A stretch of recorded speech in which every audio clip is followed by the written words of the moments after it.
Mr. District Attorney, champion of the people, defender of truth, guardian of our fundamental rights to life, liberty, and the pursuit of happiness.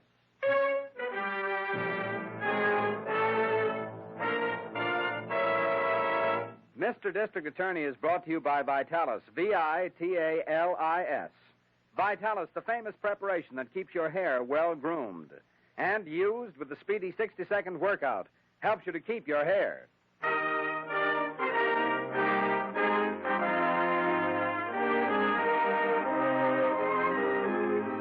Friends, before we start tonight's dramatic story, I'd like to have a personal word with you.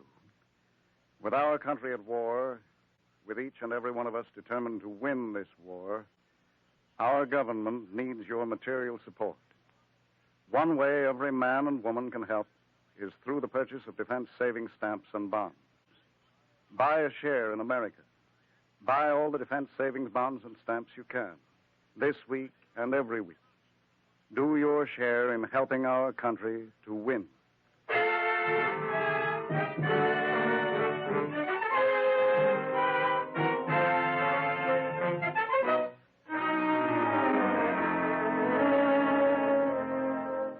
Our story tonight begins in the vaulted, echoing galleries of the City Museum in your District Attorney's city. It is shortly past midnight, and in the lofty Egyptian hall, a single light high on the ceiling casts eerie patterns of black shadow. Suddenly, a phone rings on the desk of the night watchman, rings and shatters the silence of this modern tomb of ancient art.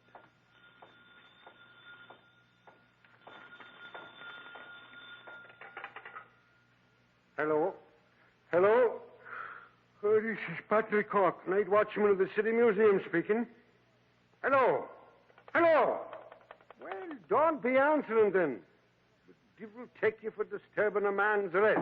Now, what in the name of all that's holy? Who's that? Stop! Stop in your tracks or I'll shoot! Stop, I tell you! Oh, no, you don't. But I do, my friend. Oh. Oh. Oh.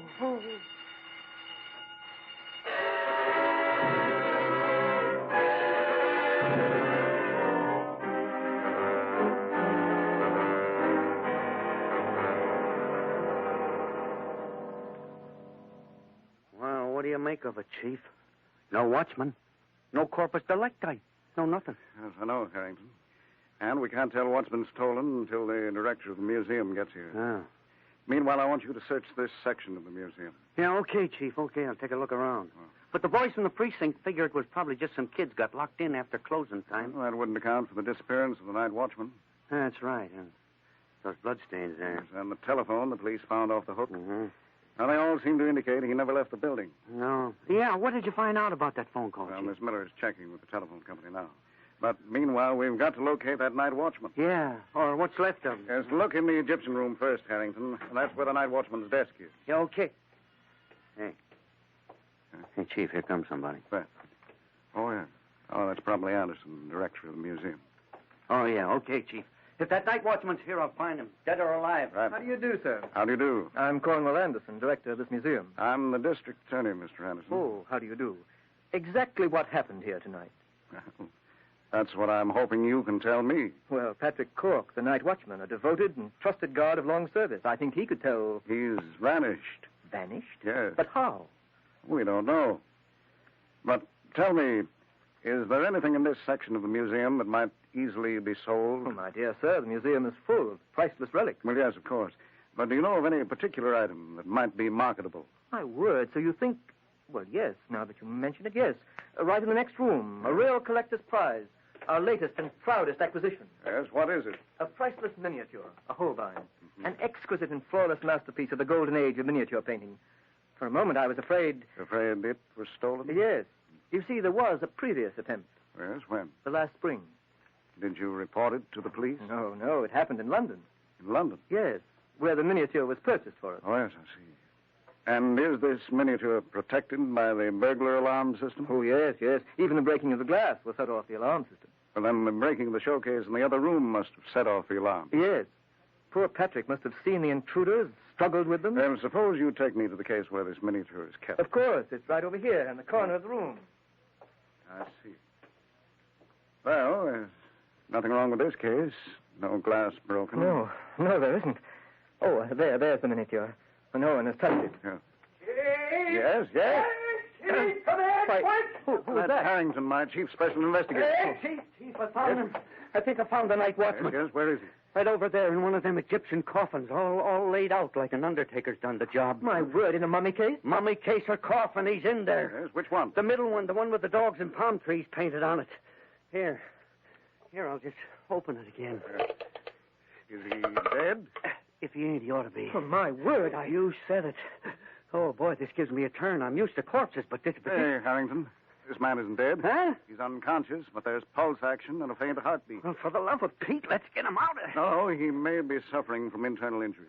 Phone for an ambulance. Yeah, right, Chief, right. Now, we're getting someplace. Poor Patrick. Why, what could have happened? You see that red welt around his throat? Why, yes, extraordinary. No, not at all. This wasn't the work of mischievous boys or amateurs, Mr. Anderson. This man was strangled by an expert.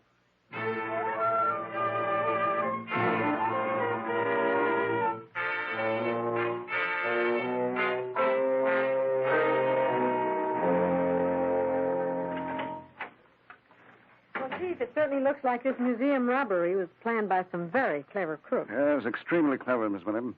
We're not dealing with thugs and gunmen. No. Any word from Harrington yet this morning? Oh, yes. He's on his way down here to the office. And he said something about Scotland Yard. Oh, yes. I wonder what he could have... Yes, this case has an international angle. Oh. See, Anderson, the director of the museum, tells me there was an attempt to steal a prize miniature shortly before it was purchased in London. But, Chief, if there was a previous attempt, won't it be hard to check with Scotland Yard, what with the war and the heavy cable traffic? Yes, but fortunately, a yard inspector is over here now on other business. I met him just a few nights ago. His name is Essex.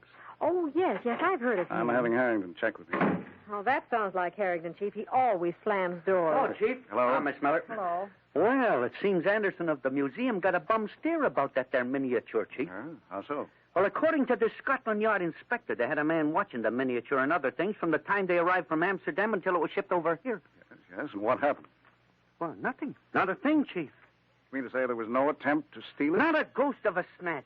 Well. Chief, this case is beginning to go soft. Things are stolen, then they ain't stolen. Guys are dead, laid out in a coffin.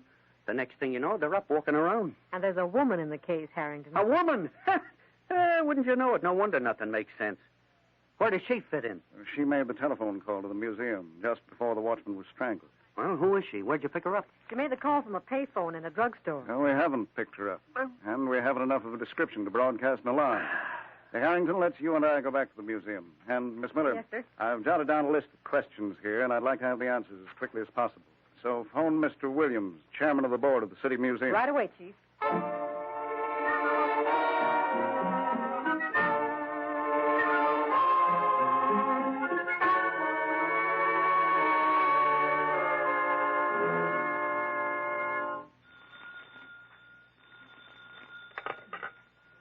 Hello. Oui, this is Pierre Jolet. Oh, oui. It was unfortunate. Well, we must wait. Oh, but no. The museum will be guarded extra well in the night. What? Today is this afternoon? But c'est impossible. Does not matter if you are pressed for the money. But, monsieur, I tell you. Oh, mais oui. This is very clever. They would not expect such a move. You have missed your calling, monsieur. Yes. Who is it?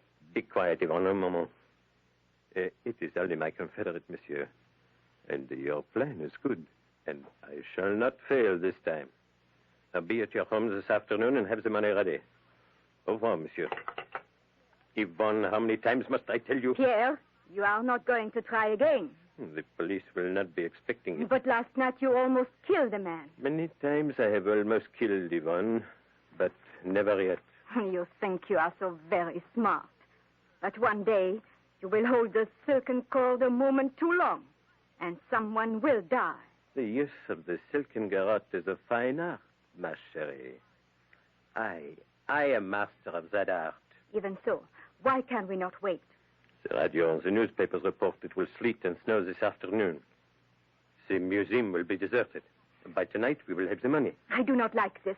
You must do your part this one more time. You must talk to the guard. Keep him interested. Now, where is my cane? Fetch it to me, Yvonne. The cane? You mean the sword cane? Mais certainement. The noisy gun, it is not for me. You are a fool, Pierre. Do as I say, Yvonne. Bring the cane or I get it myself. And I use it on you.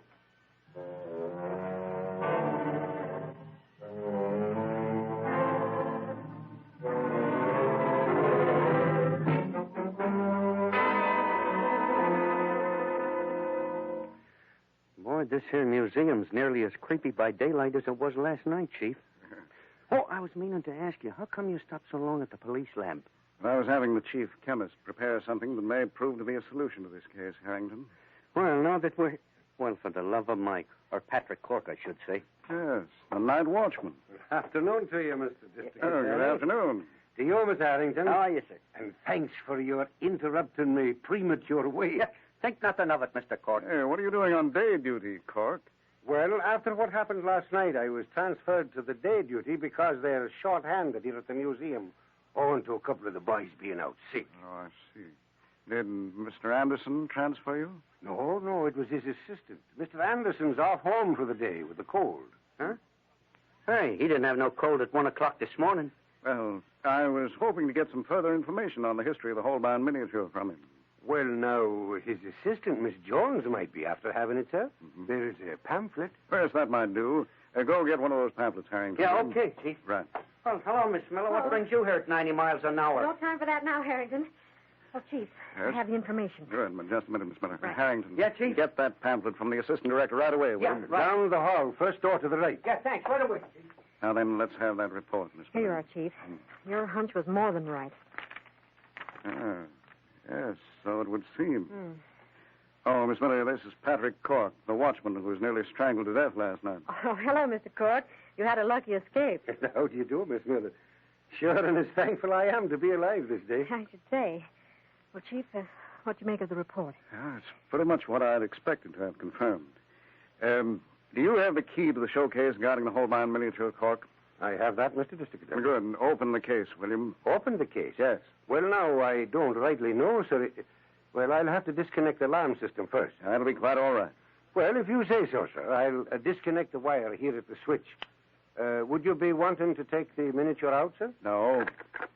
No, I'm not even going to touch the miniature myself. Well, let that body just try to touch it. I'm itching to get my hands on the devil that came close to choking me to death. Oh, just a minute, Cork. And now get this straight. If anyone tries to steal this miniature, don't raise a hand to stop them. Now remember, don't try to stop them.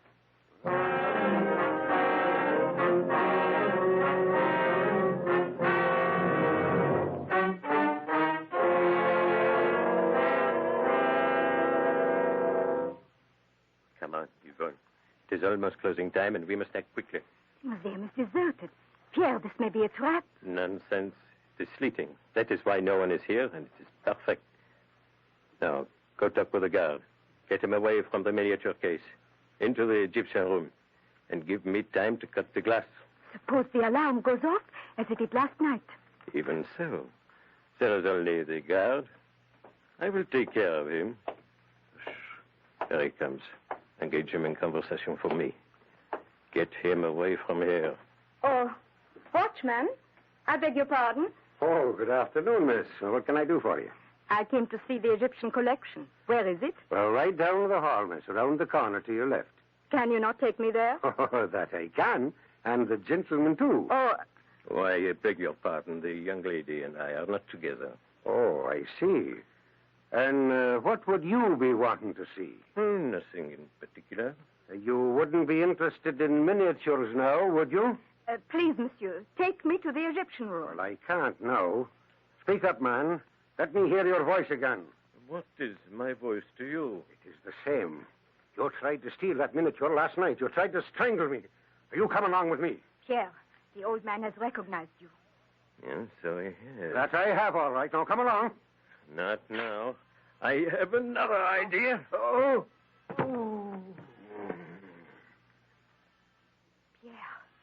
You have killed this old man.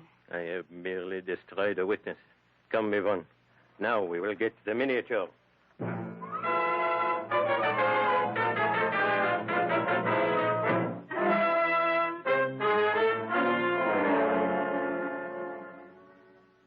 Well, Patrick Cork has ignored your district attorney's warning. We'll learn the outcome and hear the surprising developments of this case in just a moment. But first, men, I think you'll agree that the quick way to succeed in your business is to look successful. For as you know, men who look successful, men who are well-groomed and confident, get attention mighty fast. And Vitalis helps you to look successful, helps you to look like a winner so that you're always ready when opportunity comes your way. Because Vitalis gives you good-looking, well-groomed hair. You see, Vitalis makes your hair obey your comb, makes it lie smoothly and smartly in place, and makes it stay in place all day long, all evening, but with none of that offensive, gooey, patent leather shine you see on some men's hair. Instead, Vitalis gives your hair a natural look, a really well-groomed look. So men, use Vitalis and have the kind of handsome hair that helps you register a winning impression in your business contacts and in your social contacts, too. Use Vitalis and have the kind of good-looking hair that helps win you the respect of men and the admiration of women. Why don't you get a bottle of Vitalis the next time you're in a drugstore?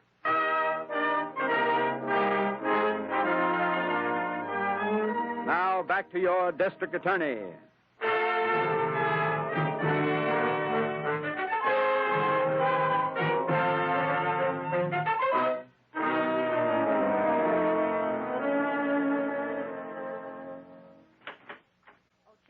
Sergeant Goshen of the 4th Precinct is on the phone. He's calling from the museum. That's all right. I'll take it here. Hey, I'll bet you the trap's sprung, Chief. Hello? Worse than that, Harrington. Hello, Sergeant. Yes? What? The miniature is gone? Cork is injured? What? Seriously? Yes, well, get him to the hospital. Get him the best specialist in the city. Yes, I'll be there as soon as I can. Yes, all right. Goodbye. What happened, Chief? I thought you told the old geezer to lay off. Yes, I did. I should have known a man can't forget a lifetime of training in an emergency. He tried to stop the thieves. A man and a woman with a French accent. And got strangled again. No, Harrington. This time the thief used a cane saw. Ran him through. What? Well, what are we waiting for, Chief? They've grabbed the bait. Let's go get them.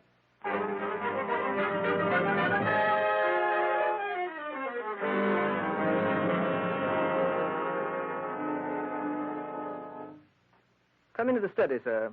Thank you. Thank you. Was it necessary to bring your wife to my home? Yes, we are leaving the city immediately, Monsieur Anderson. Monsieur, give us the money and let us go quickly. Why? Why are you in such a hurry? What happened at the museum? Did you bungle again? No, this time I have the miniature. But unfortunately... Unfortunately what?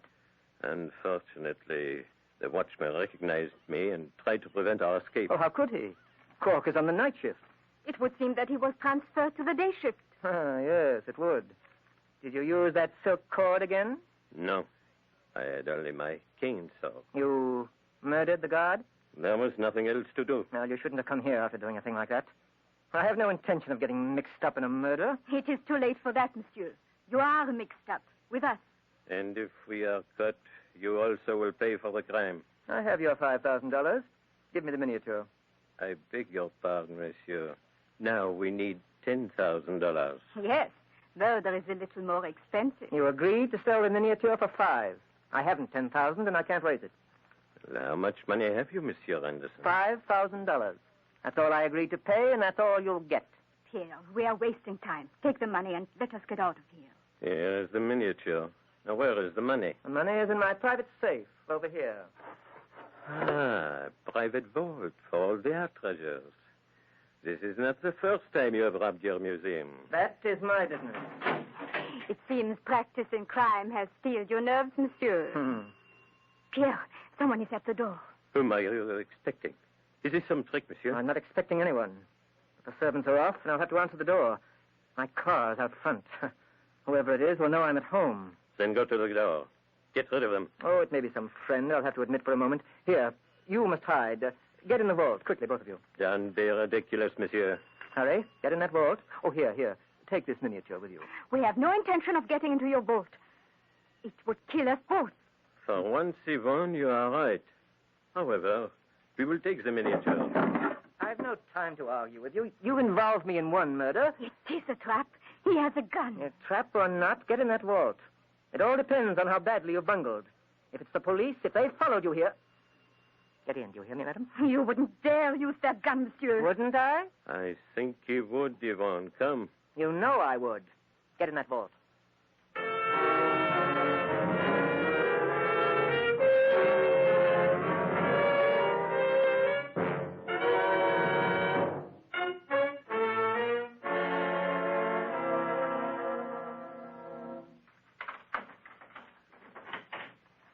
Good afternoon, Mr. Anderson. Mr. District Attorney. Yes, and my secretary and assistant, Miss Miller. How do you do, Mr. Anderson? How do you do?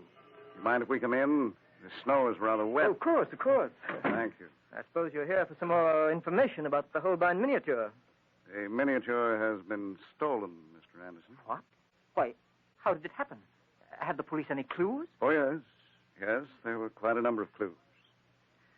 Oh, I see you have a nice fire going in your study. Suppose we talk in there. Oh, yes, of course. This is terrible. I want to help in every way I can. Oh, Mr. Anderson, you're so pale. Are you sure your cold hasn't turned to grip? No, I don't think so. Perhaps you'd like a drink. I know this must be very upsetting for you. Oh, yes, I believe I will. Oh, will you join me? The whiskey is right here. Or rye, if you prefer. Some soda? Thank you. But if you don't mind, I'll have a plain glass of water. Oh, yes, of course. Well, that'll be enough water, thank you. Oh, Clumsy of me. I've spilled the water all over your hands. Quite all right, no harm. Chief, you're all right. Look at Mr. Anderson's hands. What about my hand? Look at them, Anderson. Why, they're turning purple. He's had the miniature in his hands, Chief. It must be somewhere in this house. What's the meaning of this? What are you talking about? How dare you insinuate... Save your indignation, Anderson. Where is the man with the French accent and his woman accomplice? Oh, I don't know. I know nothing about them. We'll get them. The guard described them. Well, then catch them. Why come here and accuse me? Your telltale hand. You've had the miniature in your hands. That's a lie. This purple in my hands means nothing. It isn't proof of anything. Sufficient proof to place you under arrest, Mr. Anderson. Arrest? You're going to arrest me? Yes. And on the basis of evidence I already have, I'll get a warrant to search this house for the miniature. You can't. You have no right. A perfectly legal right. Well, will you come with us of your own free will? Or must I call in my special investigator and have him handcuff you? Handcuff? Oh, no. I'm not going, and you won't take me. Chief, he's carrying a gun. Yes, so I see. You'd better hand over that gun, Anderson. It's rather late in life for you to start making murder your business. Don't make me kill you. I'm getting away, that's all. Now, don't follow me. I'm going to get away. You ain't going, no. All right, Harrington, not too rough with him. I'm trying to be as gentle as I can. Boy, did I have a time getting in the back way. But I didn't do it. I didn't tell him to kill poor old Cork. I'm not to blame. You're a pretty cold-blooded man, Mr. Anderson. But a judge and jury will decide that. And I think I know how they'll decide. Well, Harrington, just as soon as you've got the handcuffs on him, come over here to this vault. I think that's where we'll find Mr. Anderson's two companions in crime.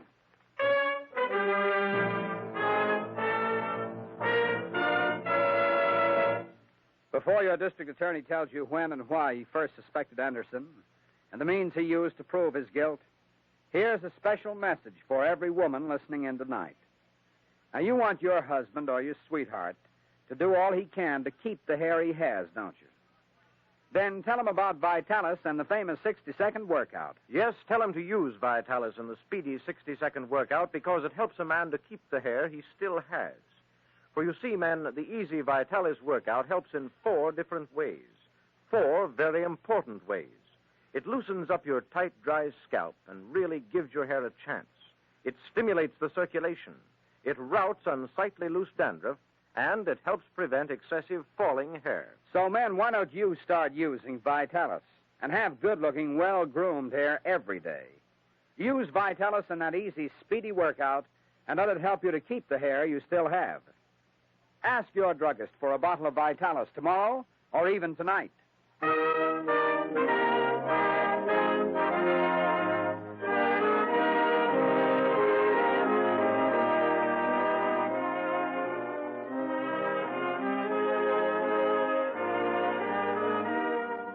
And now, here is your district attorney. Well, ladies and gentlemen, fortunately, Patrick Cork did not die. But Anderson, Pierre, and Yvonne were tried, convicted, and received long prison sentences for their crimes. Oh, Chief, I think it was grand you knew Pierre and Yvonne were in that safe. Well, muddy footprints leading to the vault gave me that clue. Oh, and Chief, hadn't you better tell our audience why you suspected Anderson? Yes. His one simple lie caused us to investigate him. We soon discovered other art treasures had vanished from the museum and had been unreported. We learned that the city trustees were investigating and had already given Anderson a notice of dismissal as of January 1st. That and a need of money prompted him to take one last desperate chance. Yeah, Chief, and the trap you set for him was something. Boy, you sure caught him purple-handed. Yes, Harrington. And that was simply a matter of sprinkling the miniature with an almost invisible aniline powder dye, which causes the hands of anyone touching it to turn purple if they come in contact with water. What about next week, Chief?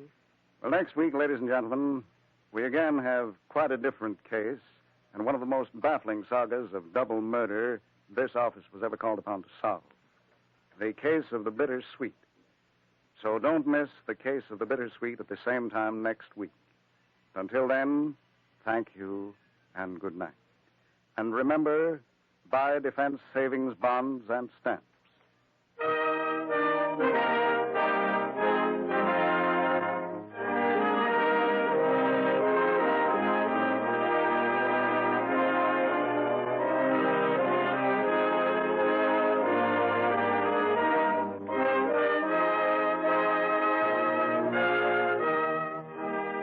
The names of all characters in tonight's dramatization are fictitious, and any resemblance to names of living persons or actual places is purely coincidental. Jay Jostin was featured in the title role, Len Doyle as Harrington, Vicky Vola as Miss Miller. The music was under the direction of Peter Van Steeden, and the author was Jerry McGill. Mr. District Attorney is brought to you by the Bristol-Myers Company, makers of Vitalis, the largest selling preparation of its kind for keeping your hair well groomed. Just think of the word vital and add I-S. Vitalis, Vitalis for your hair. This is the Red Network of the National Broadcasting Company.